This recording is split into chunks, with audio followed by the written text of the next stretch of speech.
the bag. Sige.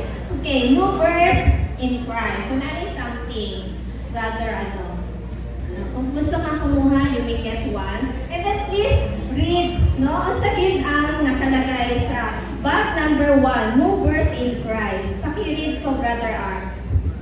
In 2 Corinthians chapter 5, verse 17, it says that therefore if anyone is in Christ, he is a new creation. All things have passed away, and behold, all things have become new.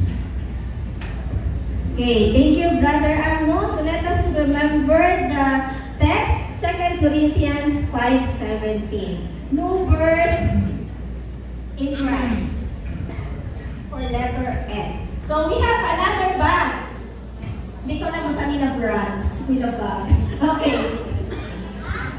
Another volunteer from this row. Sa left. E. Okay, letter E.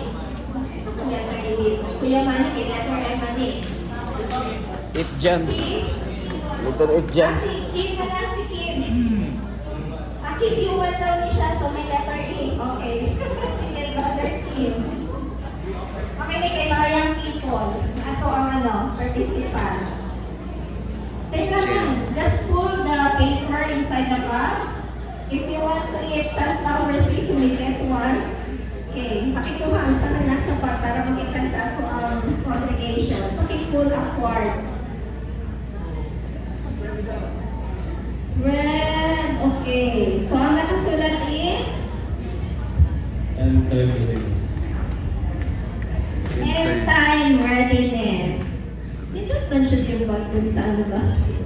Sa slide. Okay, end time readiness. Ano sa sabi sa Bible when it comes to end time readiness? Next slide daw.